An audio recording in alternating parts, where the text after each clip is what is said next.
ചൂരൽമല ദുരന്തത്തിൽ കുടുംബാംഗങ്ങളെ നഷ്ടപ്പെട്ട ശ്രുതിയുടെ പ്രതിശ്രുത വരന്റെ മരണം നാടിനെ തന്നെ കണ്ണീരിലാഴ്ത്തുകയാണ്.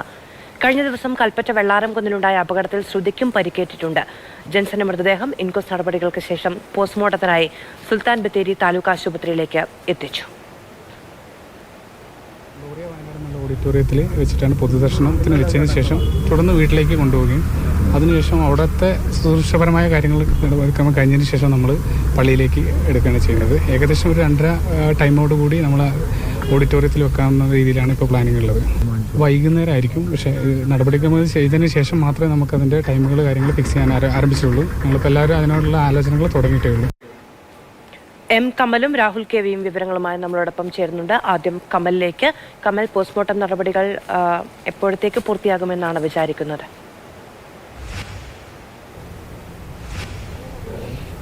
മധു, 1 മണിക്കൂർ കൂടി എന്തായാലും വേണ്ടിവരും പോസ്റ്റ്മോർട്ടം നടപടികൾ പൂർത്തിയാകാൻ. ഇപ്പോൾ ബത്തേരി താലൂക്ക് ആശുപത്രിയിലാണ് പോസ്റ്റ്മോർട്ടം നടപടികൾ പുരോഗമിക്കുന്നത്. എല്ലാവരും അതിൻ്റെ ആ വേദനയിൽ തന്നെയാണ്. ഇന്നലെ രാത്രി 8:57 ഈ മരണം സ്ഥിരീകരിക്കുന്നത്. എല്ലാവരുടെ പ്രാർത്ഥനയും എങ്ങനെയെങ്കിലും ജെൻസൺ തിരിച്ചു വരട്ടെ എന്നായിരുന്നു. ദീർഘകാലമായി ജെൻസനെ അറിയുന്ന കൽപ്പറ്റ ബ്ലോക്ക് പഞ്ചായത്ത് അംഗം കൂടിയായ ജഷീർ പള്ളിവയൽ എന്നോടൊപ്പമുണ്ട്. എല്ലാവരും ഇന്നലെ നമ്മളൊക്കെ ആഗ്രഹിച്ചിരുന്നത് ഒരു മിറാക്കിൾ സംഭവിക്കണമെന്നായിരുന്നു. ഈ ശ്രുതിയെയും ജെൻസനെ ഒരുപാട് കാലമായിട്ട് ജഷീറിനെ അറിയാലോ. ഞാനൊരു 10 വർഷം മുമ്പ് എൻ്റെയൊക്കെ വിദ്യാർത്ഥി രാഷ്ട്രീയ ജീവിത കാലയളവിൽ ഞാൻ പഠിച്ച എൻ്റെ വിദ്യാഭ്യാസ സ്ഥാപനമായ തോമാടിച്ചൽ ഹയർ സെക്കൻഡറി സ്കൂളിൽ അവിടെയൊക്കെ സംഘടനാപരമായിട്ടുള്ള സമ്മേളനങ്ങളിൽ കൃത്യമായിട്ട് എൻ്റെ കൂടെ ഉണ്ടായിരുന്നൊരു സഹപ്രവർത്തകൻ എന്നാണ്. സ്വാഭാവികമായിട്ട് നമ്മളെ സംഘടനാ പ്രവർത്തന സമയത്തൊക്കെ വലിയ ആൾക്കൂട്ടങ്ങളൊന്നുമില്ല. കേവലം 10 പേരും 50 പേരിൽ ഒതുങ്ങുന്ന പ്രകടനങ്ങളൊക്കെ നടക്കുന്ന സമയത്ത് ഏറ്റവും പുറകിലായിട്ടാണ് നിൽക്കാറ്. അപ്പോൾ സ്വാഭാവികമായിട്ടും അവൻ്റെ സ്ട്രക്ചർ, അവൻ്റെ ശരീരഭാഷ എന്നത് കൂടെയുള്ള ഞങ്ങളെപ്പോലെയുള്ളവരെ സംരക്ഷിക്കുക എന്നൊരു ഭാഷയാണ്. ആ ഭാഷയാണ് നമ്മളെയൊക്കെ അവനെ കൂടുതൽ അടുപ്പിച്ചത്. ഈ ദുരന്ത സമയത്ത് എപ്പോഴാണ് ജെൻസനെ കാണുന്നത്? ഈ ദുരന്തം, അതായത് ഉരുൾപൊട്ടൽ കഴിഞ്ഞ് ജെൻസനെ ശ്രുതിനെയൊക്കെ ജഷീർ കാണുന്നത്? ഞാൻ ക്യാമ്പിൽ ഈ സമയം നമ്മളെ സാഹചര്യവുമായി വന്ന് ക്യാമ്പിൽ വന്നതിന് ശേഷമാണ് വീണ്ടും നമ്മൾ കാണുന്നൊരു അവസാന സാഹചര്യം ഉണ്ടായത്. സ്വാഭാവികമായിട്ട് ഞാൻ ഇന്നലെ മിനിഞ്ഞാന്ന് വാർത്ത അറിഞ്ഞ സമയത്ത് അവിടെ എത്തുമ്പോൾ ജെൻസനാണ് ഈ സംഭവിച്ചതെന്ന് എൻ്റെ അറിവിലില്ലായിരുന്നു. വീണ്ടും രാത്രി 10:30 തിരികെ ഹോസ്പിറ്റലിലേക്ക് ഞാൻ വീണ്ടും പോകുന്ന സമയത്താണ് ജെൻസനാണിത് സംഭവിച്ചിരിക്കുന്നു എന്നറിയുന്നു. ആ ഭീതി ഇപ്പോഴും എൻ്റെ മനസ്സിൽ നിന്ന് പോയിട്ടില്ല. കാരണം അവൻ തന്ന സ്നേഹവാക്കുകളും അവൻ്റെ ആ ഒരു പരിരക്ഷയൊക്കെ ഞങ്ങൾക്കൊക്കെ ഇത്ര കിട്ടിയിട്ടുണ്ടെങ്കിൽ ശ്രുതിക്ക് എത്രത്തോളം ലഭ്യമായിട്ടുണ്ട് എന്നതാണ് നമ്മളെയൊക്കെ ആശങ്കയിലാക്കുന്നത്. ഇന്നലെ കണ്ട കാഴ്ചകളൊന്നും ഒരിക്കലും പൊതുപ്രവർത്തക ജീവിതത്തിൽ നമുക്കൊന്നും കേൾക്കാനും കാണാനും ആഗ്രഹിക്കാത്ത വാക്കുകളും കാഴ്ചകളുമാണ്. കാരണം അവൻ എന്ന് പറയുന്നത് ഒരു മനുഷ്യന് ഉദാഹരണമാക്കുന്നതിനപ്പുറത്തുള്ള ഒരു മനുഷ്യജീവിയാണ്. അവൻ്റെ അപ്പൻ, പിതാവിനെയൊക്കെ കുറിച്ച് പറയുകയാണെങ്കിൽ നമുക്കൊന്നും ഒരു എഴുത്തിലോ വായനയിലോ അല്ലെങ്കിൽ പറച്ചിലോ വർണ്ണിക്കാൻ കഴിയില്ല. ഇന്നലെ മരണം നമ്മൾ സ്ഥിരീകരിച്ചപ്പോൾ 8:57 സ്ഥിരീകരിച്ച സമയത്ത് പിതാവിൻ്റെ നാവിൽ നിന്നും വന്നത് ഇനി മകൾ എന്നതാണ്. മകള് വരണം, മകളെ കൊണ്ടുവരണം. ശ്രുതിയെ ഹോസ്പിറ്റലിലേക്ക് നമ്മൾ അവസാനമായി കൊണ്ടുവരുന്ന ആ സാഹചര്യത്തിലൊക്കെ അവളെ ട്രീറ്റ് ചെയ്തതും അവളെ പറഞ്ഞയക്കുന്ന രീതിയൊക്കെ ആ പിതാവ് സ്വന്തം മകളായിട്ടാണ് ആ പിതാവ് കാണുന്നത്. അപ്പോൾ ഈ ശ്രുതി വന്നപ്പോൾ ജഷീർ അവിടെ വന്നപ്പോൾ ആ സമയത്ത് ഞാൻ അവിടെ ഉണ്ട്. അപ്പോൾ സ്വാഭാവികമായിട്ട് ഞങ്ങൾ ഈ അത്യാഹിത വിഭാഗത്തിൻ്റെ ഫ്രണ്ടിൽ നിൽക്കുന്ന സമയത്ത് ആ പിതാവ് ഞങ്ങളെയൊക്കെ മാറ്റി അവളെ ശ്രുതിയെ കൊണ്ടുവരുന്നു. ശ്രുതിയോട് പറയുന്നു, നമുക്ക് കുറച്ച് സീരിയസ് ആണ്, പക്ഷെ നീ കരയാൻ പാടില്ല, കാരണം നീ കരഞ്ഞാൽ തകരുന്നത് അവനായിരിക്കുമെന്ന് പറഞ്ഞു കൊണ്ടുവരുന്നു.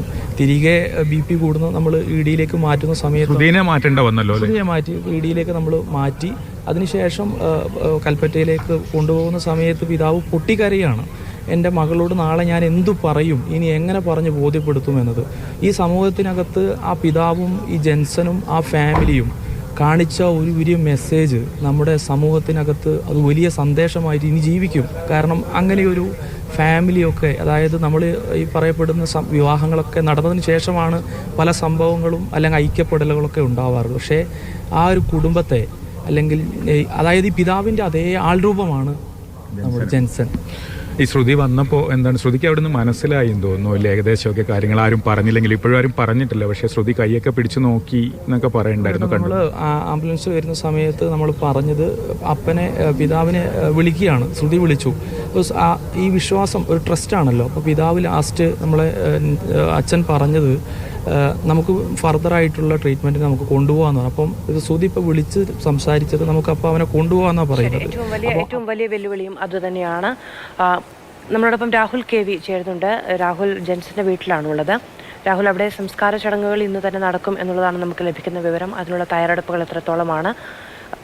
നമുക്ക് ആർക്കും വിശ്വസിക്കാൻ കഴിയാത്ത, നമുക്ക് ആർക്കും അംഗീകരിക്കാൻ കഴിയാത്തൊരു മരണമാണ്. അത് ഏറ്റവും പ്രിയപ്പെട്ടവർ എങ്ങനെയാണ് ആ വാർത്തയോട് പ്രതികരിക്കുന്നത്, മനസ്സിലാക്കുന്നത്?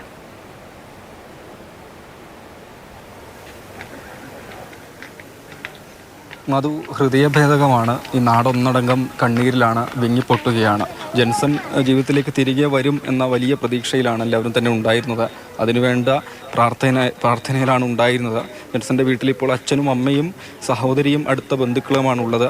കൂടുതൽ ആളുകൾ വീട്ടിലേക്ക് വന്നുകൊണ്ടേയിരിക്കുകയാണ്. ഇവിടെ മൃതദേഹം കൊണ്ടുവന്നതിന് ശേഷം നടത്തുന്ന ശുശ്രൂഷകൾക്ക് വേണ്ടിയുള്ള തയ്യാറെടുപ്പുകളും നടന്നുകൊണ്ടേയിരിക്കുകയാണ്. പോസ്റ്റ്മോർട്ടം പൂർത്തിയാക്കി ആദ്യ മൃതദേഹം 1-6 ഓഡിറ്റോറിയത്തിലേക്കാണ്, ഗ്ലോറീസ് ഓഡിറ്റോറിയത്തിലേക്കാണ് കൊണ്ടുവരിക. അവിടെ പൊതുദർശനത്തിന് ശേഷം വീട്ടിലേക്ക് കൊണ്ടുവരും. വീട്ടിലുള്ള ശുശ്രൂഷകൾ പൂർത്തിയാക്കിയതിന് ശേഷം 1-6 തന്നെയുള്ള നിത്യസഹായമാതാ പള്ളിയിലാണ് സംസ്കാരം നടക്കുക. എന്തായാലും ഈ നാടിനെ സംബന്ധിച്ച് ഉൾക്കൊള്ളാൻ കഴിയുന്നതല്ല, പക്ഷേ യാഥാർത്ഥ്യം ഉൾക്കൊണ്ടേ മതിയാകൂ എന്നതാണ്. നമ്മളിപ്പോൾ ദൃശ്യങ്ങളിലേക്ക് പോകുമ്പോൾ കാണുന്നതാണ് ജെൻസൻ്റെ പിതാവ്. അദ്ദേഹം എന്താണ് ചെയ്യേണ്ടതെന്ന് പോലും അറിയാതെ ഇതേ രീതിയിൽ തന്നെ മണിക്കൂറുകളായി അവിടെ തന്നെ ഇരിക്കുകയാണ്. നമ്മളെയൊക്കെ സംബന്ധിച്ച് ഇവിടെ ഇങ്ങനെ നിൽക്കുക, ആളുകളോട് ഏത് വിധത്തിൽ എന്ത് ചോദിക്കണമെന്ന് പോലും പറയാൻ പറ്റാത്ത ഒരു സ്ഥിതി എന്നത് തന്നെയാണ്. നമ്മളൊപ്പം നാട്ടുകാർ കൂടെ ചേരുന്നുണ്ട്. ചേട്ടാ, എന്താണ് ചോദിക്കേണ്ടതെന്ന് അറിയില്ല, അത്തരം ഒരു അവസ്ഥയിലൂടെയാണല്ലോ നമ്മൾ കടന്നുപോയിക്കൊണ്ടിരിക്കുന്നത്. അതെ. ഇന്ന് വെള്ളാരംകുന്നിലുണ്ടായ വാഹനാപകടത്തെ തുടർന്ന് മേപ്പാടി വിംസ് ഹോസ്പിറ്റലിൽ ചികിത്സയിലായിരുന്നു ജെൻസൺ. ഇന്നലെ രാത്രി ഒരു 9:30 കൂടിയാണ് ജെൻസൺ വിട പറഞ്ഞത്. ഇവിടെ നമുക്കൊക്കെ പ്രത്യാശ നൽകുന്ന ശ്രുതിയുടെ ഒരു പൊതുജീവിതത്തിന് അവസരമൊരുക്കിയ ആളാണ് ജെൻസൺ. ആ നഷ്ടമാണ് നമ്മളെല്ലാവരെയും ഏറ്റവും കൂടുതൽ വേദനിപ്പിക്കുന്നത്.